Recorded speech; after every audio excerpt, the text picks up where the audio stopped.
Hola, Hola, ¿qué tal? ¿Cómo andan?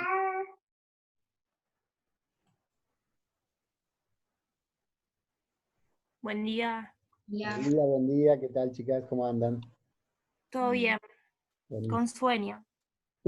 ¿Quién no? Ujú. ¿Qué tal, Martina? ¿Qué tal, Virginia, Florencia? Bueno, somos poquitos, parece. Pues no, Ahora vienen las demás. no todos se levantaron, me parece.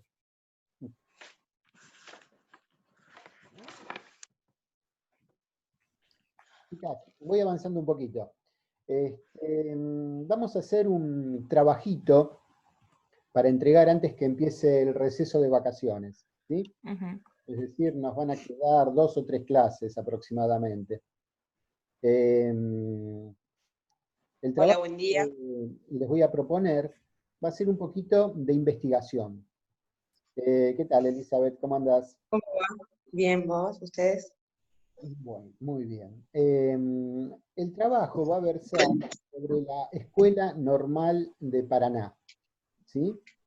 Eh, Pueden agarrar algo de la bibliografía que yo les mandé, pero lo que más me interesa es no que trabajen sobre la bibliografía que les mandé, sino que ustedes investiguen en otros libros, por internet, por donde ustedes quieran, eh, qué encuentran de interesante sobre la realización de esta escuela normal.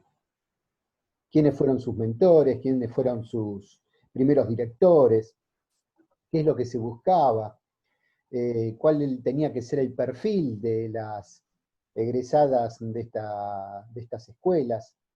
Si podían acceder al ámbito universitario, qué pensaba Sarmiento sobre eso. Es decir, hay todo un mundo de cositas para investigar muy interesantes sobre las escuelas normales, lo que es el normalismo, que justamente nace aquí en la escuela de Paraná, Normal de Paraná.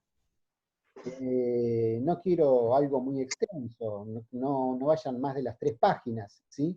Pero en esas 3 páginas condensen cosas interesantes, interesantes para ustedes, ¿no?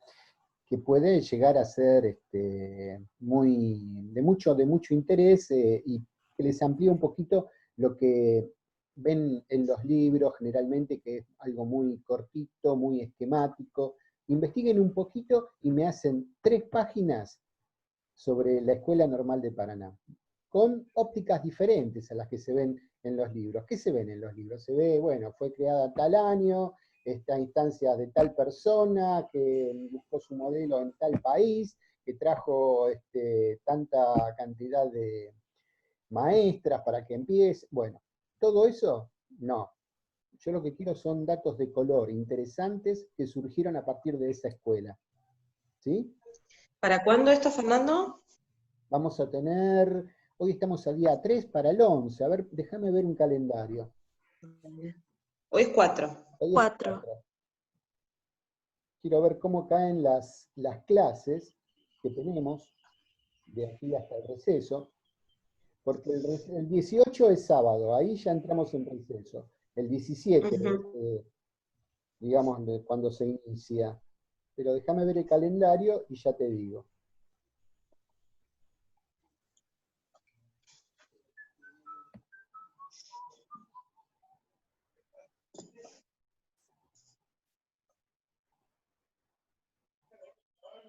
Es importante que lo definamos así con tiempo, así ustedes tienen tiempo de prepararlo.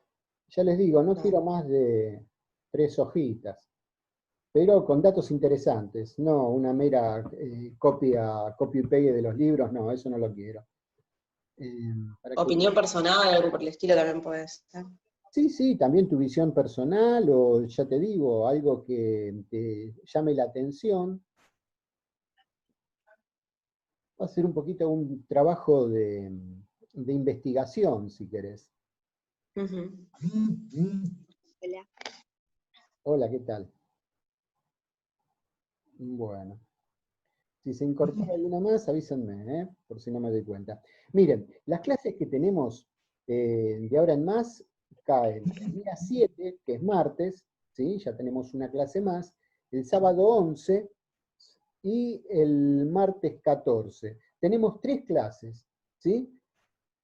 Para la semana que viene, para el sábado de la semana que viene, háganme esas 3 paginitas. Esas 3 páginas. Bueno, ¿Sí? Ya les el digo 11. cosas interesantes, no quiero lo que dicen los libros, quiero alguna anécdota, algo que sea realmente un trabajo de investigación sobre la Escuela Normal del Paraná. Para las que llegaron recién, para el día 11, para el sábado que viene, ¿sí? Me van a entregar un escrito que me va a servir a mí a modo de evaluación, ¿sí? Con datos interesantes, anécdotas, lo que encuentren sobre la Escuela Normal de Paraná. ¿Quedó claro? ¿Todo bien? Sí, sí. Bueno, aquel trabajo que no me satisfaga será quemado públicamente. ¿Mm? Así que, no, pongan su mejor esfuerzo, es un trabajo de investigación. ¿Sí? ¿Y te Chiquitito, lo mandamos por mail? sí, me lo mandás por mail. ¿Mm? Por mail, A ok. medida que lo vayan haciendo, mándenmelo por mail y yo les hago alguna corrección, algo, si me parece Bueno, bien, si no, dale. en tiempo, todavía tenemos una semana más para recuperar aquel que haya fallado, digamos. Algún incendio parcial del trabajo. Exactamente. ¿Sí? Listo. Creo que estamos todos los que vamos a estar hoy, así que vamos a arrancar la clase. ¿Se está grabando? Sí. Bueno. Habíamos terminado, o mejor dicho, habíamos visto las batallas ideológicas que surgieron en el Congreso Pedagógico. Acuérdense que estaba la posición de la Iglesia Católica y de los liberales, ¿sí? Aunque había liberales también dentro de la Iglesia Católica.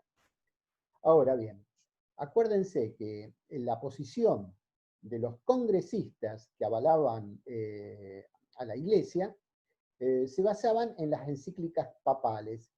Y dentro de esas encíclicas papales, en la última, había un compendio de 80 normas, digamos, comprimidas en el Syllabus, del cual hablamos la clase pasada. Bueno, los conservadores liberales católicos suscribían a esas ideas. Ellos decían que la educación tenía que servir como medio para combatir todas las tendencias que buscaban disolver el papel de la religión como fundamento de la moral, la familia, la ley, la concordia social, la paz pública. Es decir, tenían elementos como para salir a sostener su posición. Pero, ¿qué pasó? Fueron derrotados en este Congreso, ¿sí? Y se retiraron. Acuérdense, Estrada y todos los congresistas que se retiraron. Pero esto, ¿qué implicó? Su derrota no fue apabullante, bueno, ganaron los otros, se impone esto, no, de ninguna manera. Primero, su derrota no implicó que la religión católica se restringiera al ámbito privado, de ninguna manera. En la escuela pública se manifestó en los discursos escolares, incluyó elementos religiosos en los libros de texto, influyó también en los discursos de las conferencias pedagógicas que se dictaban, y también estaba en la palabra cotidiana de los maestros.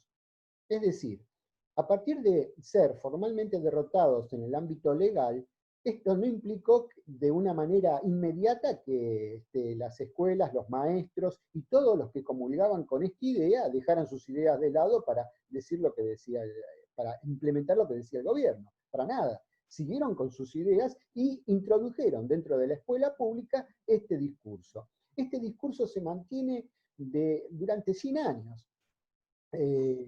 Fíjense que todavía las rémoras todavía las tenemos. Y es muy interesante estas resistencias a la legislación. Acuérdense, el que tiene el poder impone. Ahora, ¿cómo, si es efectivo o no esta imposición de las ideas? Bueno, depende de los actores. ¿Quiénes son los actores? Los maestros. ¿Ok? Así que fíjense, la importancia de nuestro rol en una escuela como para abrir mentes. ¿Ok? Bueno, una vez que se retiró todos los congresistas que, digamos, sostenían la postura de la Iglesia Católica, no era que eran, no quedó todo rosas y el camino allanado para el resto. No, había muchas ideas para debatir. Por ejemplo, la relación entre la centralización o descentralización del poder en educación. A favor de la centralización, por ejemplo, estaba Sarmiento. Sarmiento fue el gran ausente de este Congreso Pedagógico. Vimos que se retiró por diferencias que tenían con los propios liberales, de que algunos querían descentralizar y él quería centralizar, y bueno, como era medio loco, dijo, chao, no participo, a pesar de que estaba nominado como máxima autoridad. Bueno, por eso le decían el loco Sarmiento, ¿no? Por esos desplantes, pero sin embargo, a través de la prensa, sostenía las posiciones para que sus ideas llegaran a los congresistas del Congreso Pedagógico. Él tenía un periódico y a través de ahí, artículo tras artículo, iba contra la posición que sostenían los conservadores y los liberales católicos. ¿Ok? Bueno, también en este Congreso no había coincidencias entre el papel que tenía que asumir el gobierno nacional, el gobierno provincial, las municipalidades, todo esto en el ámbito de la educación. Había diferencias notables entre los mismos liberales. También se debatió el papel del Estado como regulador de las profesiones. Y también, algo muy importante, eran los tipos de modalidades que se iban a incorporar al sistema educativo. Entre ellos estaban las bibliotecas circulantes, las bibliotecas morales. Las bibliotecas morales se tenían que dar en cuarteles y en cárceles, por ejemplo. A ver, Janina está ahí esperando ser admitida, ahí está. También ese tipo de, disculpa, sí. Fernando, ese tipo de bibliotecas morales sería un resabio de lo que dejó la Iglesia Católica, porque... Exactamente. Son resabios de la Iglesia Católica, que justamente asumía el rol moral y acusaba, digamos, al Congreso Pedagógico de dejar fuera estas cuestiones. ¿Sí? Pero fíjense que eso estaba muy limitado, únicamente cárceles y cuarteles. ¿Sí?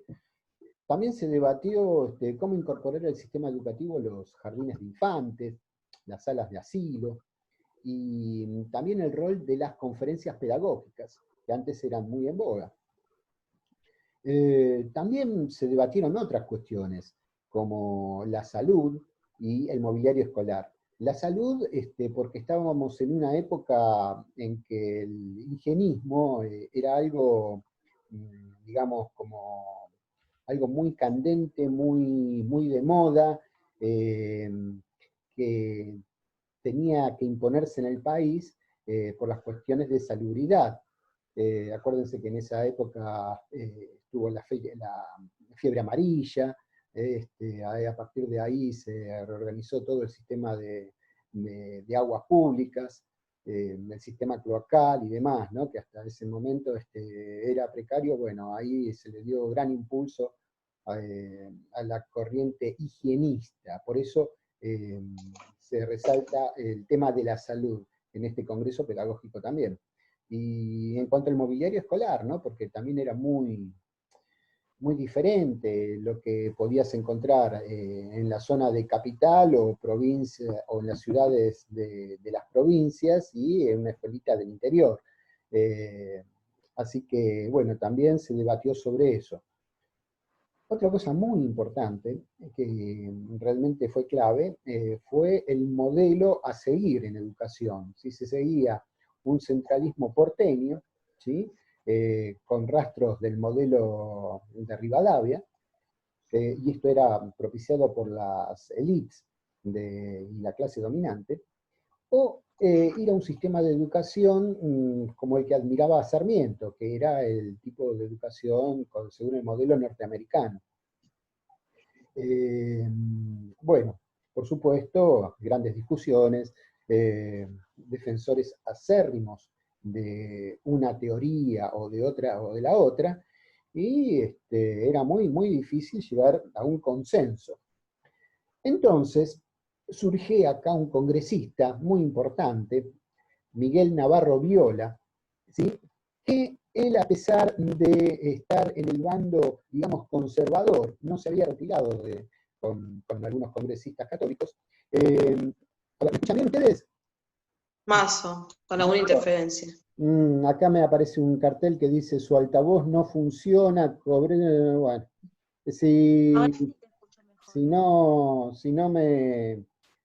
si no me escuchan, bueno, háganmelo saber, ¿sí? No, ahora Bien. sí, bien. Sí se escucha. ¿Se escucha? Bueno.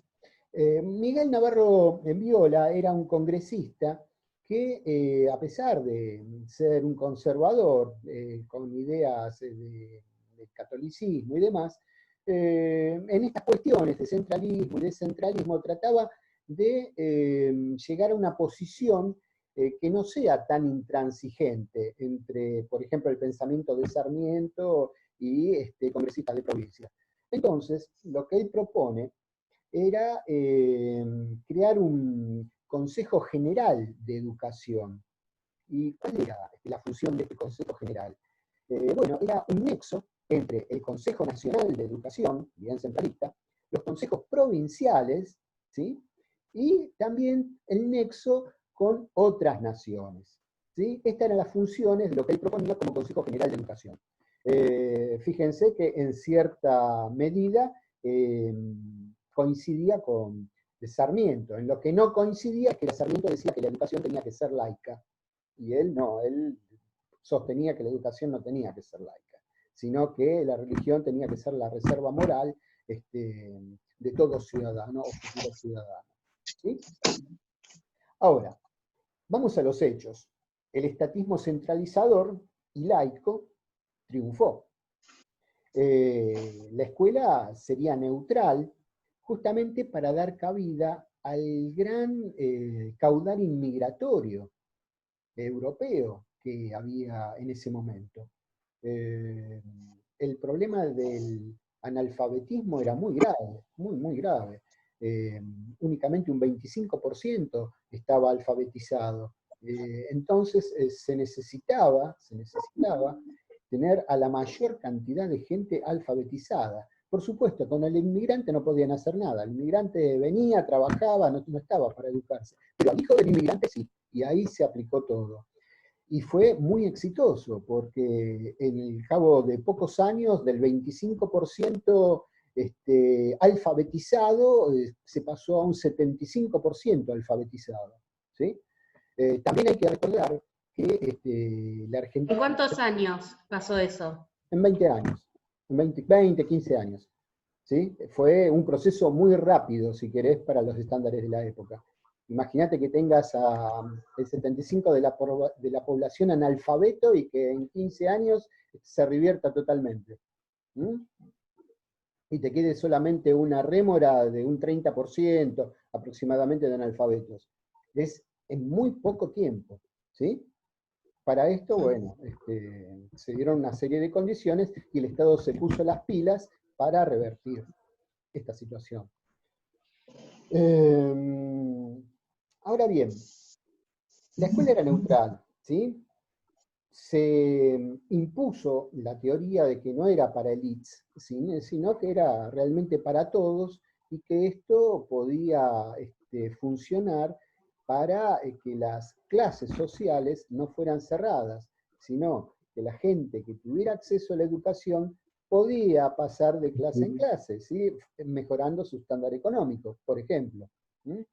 Que iba en contra de la idea de las élites que no, una escuela para dirigentes y otra escuela para obreros. ¿Sí? ¿Me siguen? La escuela sería neutral. ¿sí? Ahí triunfó la posición de Sarmiento. Ahora bien, pero el Estado mantendría un fuerte control sobre toda la educación. ¿Mm? Así que una de cal y una de arena en cuanto a al pensamiento federal. Es así que llega, una vez pasado el Congreso Pedagógico, donde se debatieron y donde se enfrentaron posiciones encontradas del pensamiento en la educación y donde se debatió por primera vez los pros y los contras de uno y otro lado, fíjense que no solo pasaba por la religión, pasaba por una cuestión administrativa, de poder, de cuáles iban a ser los organismos que iban a intervenir. Es así que se llega al año de 1884, donde aparece la famosa Ley 1420. ¿Sí? La Ley 1420 tiene como particularidad que le suma a la ley que había hasta ese momento, que la educación, aparte de ser común y obligatoria, tenía que ser laica. Aquí ven el triunfo de la posición laica en el Congreso Pedagógico. ¿Sí? También, mediante esta ley, se establece la jurisdicción en cuanto a educación sobre la capital federal, recientemente creada, y el territorio nacional. También se establece un consejo escolar. No te entendí, disculpa, no te entendí esa parte. ¿Por qué diferencia entre la capital y el resto? Acordate la clase pasada. La provincia de Buenos Aires, ¿sí? Era una. La capital federal, justo en ese momento, se separa, ¿sí? O mejor dicho, sí, se separa de la provincia de Buenos Aires. La legislación que había en la provincia no se podía aplicar al nuevo territorio, ¿sí? Había que crear una ley para que legislara este nuevo territorio. ¿Me seguís? Y ahí, justamente, se hace la diferenciación de capital federal y territorios nacionales. ¿Te quedó claro? Sí. No lo decís muy convencido. Bueno, el tema es que no había legislación sobre capital. Entonces, justamente esta ley viene a subsanar un poquito eso. Okay. Aparte, se establece un consejo escolar en cada distrito de la campaña y en cada parroquia de capital. ¿Sí? Ahí ves cómo está sobre el territorio nacional por un lado y sobre la capital específicamente sobre el otro. Fíjate que un consejo escolar por cada parroquia de la capital, por cada barrio, digamos. ¿Sí? Y acá ves un poquito la injerencia que tiene la sociedad civil en la educación, pero, por supuesto, fuertemente controlada por el Estado. También se crea el Consejo Nacional de Educación, que justamente va a tratar de organizar la educación a nivel país. ¿Sí? También mediante esta ley, la 1420,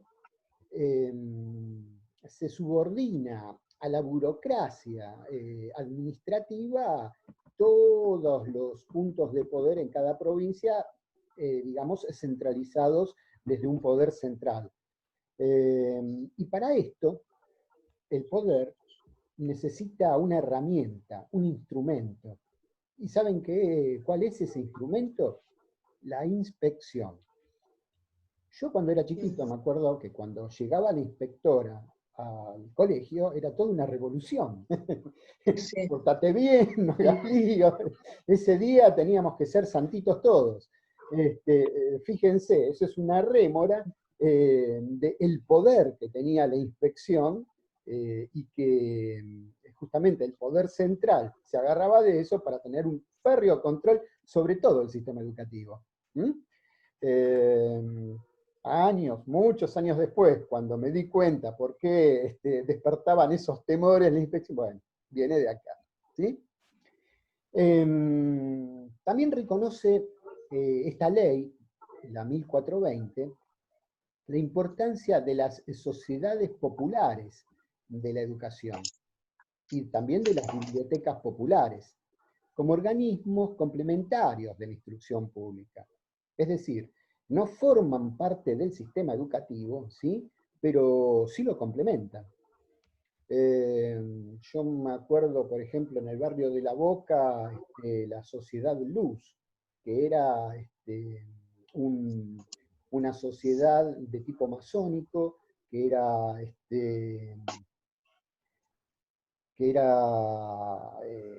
del socialismo, creada por Alfredo Palacios, donde decían que el pueblo tenía que ser cultivado, porque si no, nunca iba a progresar, ni material ni intelectualmente. Entonces, había que educar al pueblo para que no sea guiado de una manera como animalitos, sino que tuvieran un poder de discernimiento, y eso solamente se le daba a través de la educación. Ideas socialistas, ¿sí?, de esa época. Además se llamaba Universidad Luz porque se daba cine. Se daba cine donde era una novedad, ¿no?, para la época. Bueno, eso fue un datito de color. Pasa la ley 1420, ¿sí? Y vemos que no se le da todavía demasiada importancia a la educación de nivel medio, pero sí se le da importancia a la formación universitaria, ¿sí? Por eso, en el año 1885, está la ley 1579, llamada Ley Avellaneda. A ver, me voy a correr un poquito, que nos está matando el sol. Ahí está. 1885, Ley 1579 o Ley Avellaneda. Bueno, ¿qué hace esta ley? Básicamente se centra en la universidad. En forma parcial da una autonomía a la universidad, es decir, se desprende un poco de lo que es el poder central, ¿sí? Ya la universidad tiene un poder autónomo, o va a empezar a tener un poder autónomo. Por ejemplo, la elección de las autoridades únicamente salen elegidas por parte de la comunidad universitaria. También se crean órganos de gobierno dentro de la universidad que subsisten hasta hoy. Por ejemplo, la Asamblea Universitaria y el Consejo Superior. Ahora, también lo que queda claro con esta ley, con la ley Avellaneda, es que las atribuciones, tanto legislativas, financieras o políticas, siguen recayendo sobre el Poder Ejecutivo Nacional, ¿sí? Ya vemos dos leyes, una educación primaria, 1420, ¿sí?, donde está que tiene que ser común, laica y gratuita, y ahora la ley Avellaneda que se encarga, digamos, de las universidades. Tenemos nivel primario y nivel terciario, y vemos que hay un gran vacío en el nivel medio. En esta época todavía no se consideraba al nivel medio como algo importante, se daba prioridad primero por el tema de la alfabetización a la escuela primaria, y después sí a la universidad como algo separado, como un ente autónomo, que no tenía que ser tan dirigido, sino que se le da una autonomía necesaria, que ellos consideraban necesaria en esa época. Es así que siguen pasando los años, y de 1885, de la ley Avellaneda, pasamos a la ley Laínez, en 1905. En 1905, en el poder estaba Quintana, Manuel Quintana. Y lo que hace esta ley es que autoriza... ¿Qué número es la ley? Perdona, Fernando, ¿qué número? Ley Laínez, no me acuerdo el número de ley. Ah, bueno. En el texto está. Pero acuérdense, ley 1420, ley Avellaneda, ley Laínez. Si se van con los numeritos, murieron. Acuérdense de la primera, 1420, que ese es fundamental. Está bien. Que me digan ley 1579 o ley Avellaneda, para mí es lo mismo. Y en 1905, acuérdense, ley Laínez. ¿Qué hace la ley Laínez? Bueno, autoriza a la nación a llevar la jurisdicción de sus escuelas y crear escuelas en las provincias que así lo soliciten. Ustedes dicen, qué raro, ¿para qué una provincia va a solicitar a la nación que se inmiscuya en sus asuntos? Bueno, porque había provincias que eran muy pobres y no tenían los recursos como para crear escuelas y demás. Entonces, digo, bueno, créame una escuela, yo la necesito, ¿sí? Y el poder no me interesa que no lo tenga yo lo que quiero es que los chicos aprendan para que después sean útiles aquí en la provincia, ¿sí? Y el medio que tengo es que vos me vengas y me instales una escuela acá, ¿sí? Bueno, desde la ley 1420 hasta de 1884 a esta de ley Laínez de 1905, queda organizado el sistema educativo argentino. Ahora bien, hay sectores de la población que quedan marginados de este sistema. ¿Y quién los defiende? Bueno, diputados y militantes feministas. Entre los diputados que promueven los derechos de estos sectores marginados y específicamente del lado de la educación, podemos encontrar a Alfredo Palacios. Y entre las militantes feministas, a ver si acá está. Podemos encontrar a Alicia Moro de Justo y a Raquel Camaña. Se los tiro como datos, como para que vean que por un lado está el Estado, por el otro lado está la Iglesia, y por otro lado gente que piensa en lo que quedó fuera del sistema, ¿sí? Es interesante cómo estos tres polos, digamos, de decisión influyen en la educación argentina.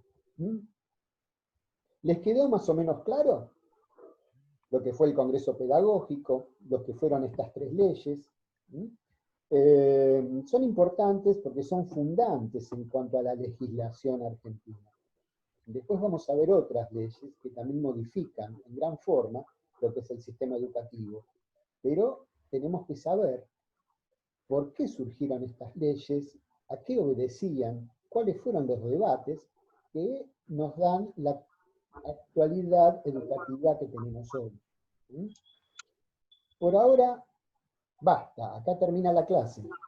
Vamos a hablar un poquito del trabajo para las que se incorporaron después.